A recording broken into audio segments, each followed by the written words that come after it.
Hello people of the verse, welcome to the channel. It's the Eradicator, and in today's video we'll talk about the latest roadmap roundup, some very interesting changes here that we'll be talking about in this video. And let's start first with the progress tracker, and a couple of ships here have been revealed in the progress tracker. The first one is the Drake Corsair. The Drake Corsair, which according to the progress tracker is scheduled to be released, what it looks like, right? That they are planning to finish it by the end of this year. So maybe we could be seeing here at a Q4 2021 release, or maybe Q1 2022. We'll be talking about more about that later in this video. The Banu Merchantman, guys, rejoice, right? The next great gibboning, apparently the Banu Merchantman. They started work on the Banu Merchantman earlier this year, as early as January. This was one of the unannounced ships, and it does look like they are planning, or they're hoping to release the Banu Merchantman as well by the end of this year too. This is fantastic news. There's a lot of teams here that are working on the Banu Merchantman. We're talking about, for example, the European vehicle content team, as well as there's a lot of physics involved as well, so there are probably teams involved with physics regarding the Banu Merchantman, because, well, there's a lot of cargo in that ship. If I remember, it's over 3,000 SU of cargo capacity, so that is a lot of different tasks here that are needed to be done before the Banu Merchantman is in. But it's going to be an interesting experiment. We are going to have some of those larger ships coming into Star Citizen in the, I wouldn't say long-term future, but mid-term future, thinking about, for example, the Hull series as well, because those new techs are going to be implemented maybe this year, or if not next year, and this will allow for those long-standing concept ships that a lot of people have backed and are hoping for to be finally available for players. This is fantastic. Two more ships have also been revealed here: the Aopoa Sentokyai, which is the medium fighter from the Xi'ans. I'm really excited about this one. It looks really cool, and I cannot wait to see how it is going to fly. This one also scheduled for the end of this year if everything goes right. And guys, rejoice, because also the Drake Vulture is appearing. This one is actually slated for Q3 2021 according to the progress tracker. Now, we don't see it yet on the roadmap because lots of things can change, right? It's still not finalized. There can be delays, there can be unforeseen circumstances that may cause its slip to Q4 or 2021 or Q1 2022, right? But on the roadmap so far, it does seem like they want to get it for Q3, which would perhaps correspond to the release of Salvage as well, which definitely does make sense. This is all good news. I like what I'm seeing here.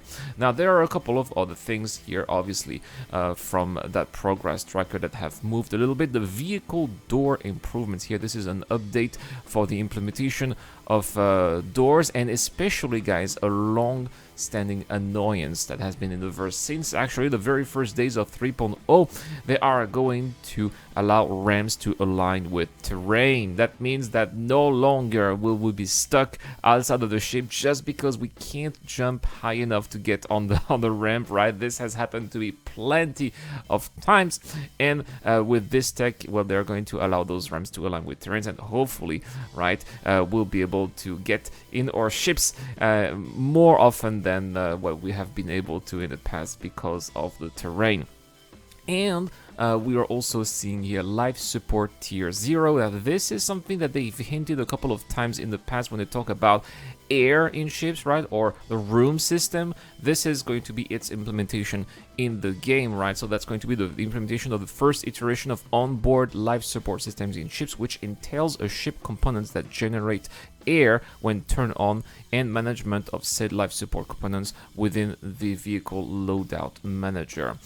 Alright, guys, well, that is fantastic, but at the same time, because of that, some other items have been temporarily removed from the progress tracker, and some of them include multi-grid SDF capital ship destruction, so we're not going to see that for a while.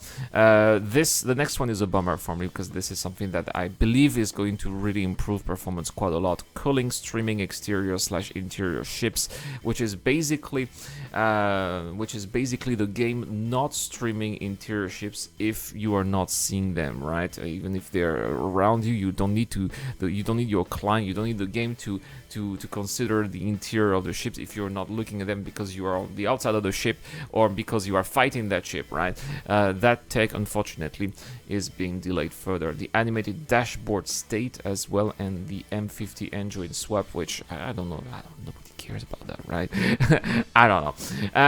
How about the release view now? Well, some of these items have been put to committed in blue, which are the items for 3.13.1 ship to station docking, which is already happening right now in the PTU, as well as missions spawn closets. All right, well, there's more good news. Apparently, next in the next 2 weeks, so that will be on May 19th, we will have as well the progress tracker and the release view for Q1 2022, so we should be on the lookout for what CIG is planning for early next year. Yeah, guys, time is flying. We're already in May, and soon it will be already half of the year. And that's not all, guys, because there was also a PTU patch. And in this patch, we'll be talking about some of the updates first. So apparently, location security response should now be more aggressive on criminal hidden areas. This is something that a lot of people have been complaining that right now security is not that responsive, or they're pretty much harmless, right? So they're trying to make security a little bit more dangerous here. They're also working on glass wear and effect here on the F7A, F7C, and F7CM, and all the Razor variants. This is something that they need to do. Sometimes it's really a problem. I noticed that in the mole turrets, for example, where it's so blurry that we can't see anything. I suppose that some people have experienced that in ships as well when they're flying. That is something that they're going to have to fix. Bug fixes here, a couple of bug fixes, but some of them very important. Apparently here, the accounts with large personal inventory should no longer cause server performance issues when joining the game server. The chat should no longer be partially off screen on super ultra wide displays. But the next one, guys, is something that I've been complaining about. The reason why I'm not doing anything in Star Citizen right now is because all missions that take players to underground facilities will no longer withdraw when approaching. Yes, thank you, CIG, thank you, because these were some of my favorite missions in Star Citizen, and they were basically not available. I was not happy, but this is back, and I'm glad. Thank you. SDF shields should now change shape correctly to conform the ship when parts are blown up. Repairing a constellation without the Merlin attached will no longer spawn a Merlin docked on ship. So that was this allowing people to have multiple Merlins. That could have been pretty fun. And the Freelancer, Mist, Max, and Dirt Turrets should no longer have limited motions and should now be aligned correctly. This comes with 2 client crashes fixes. They fixed 7 server crashes, including an Ursa rover crash fix and also a backend server crash fix. There are still some known issues, and this one is pretty bad. Star Citizen may crash immediately after pressing launch game in the launcher, and fix is going to come in a later build. Ships in your account are not available for any arena commander except the free flight.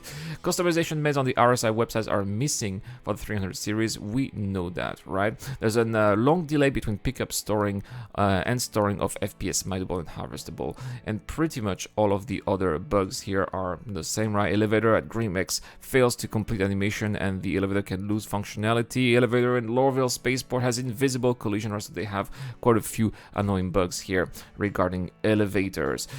Guys, we got a giveaway this month. I'm giving away some money for you guys. Thanks to Buzz69, $25 if you subscribe to the channel and answer the giveaway question I'm going to ask, and a bonus of $50 in RSI gift card if you subscribe to my newest channel, The Eradicators, which is where I talk about anything that is not Star Citizen related. Also, if you are a subscriber of this channel via Patreon or the John Button membership, I'm giving away yet another Tumbril Cycle MT with lifetime insurance. Any help out there is very much appreciated. I promise I'm still working on the website, guys, because last month we reached the goal. We lost the goal, but that's okay because we reached it by the end of last month. So we'll be releasing that website. I promise you that it will be coming very soon.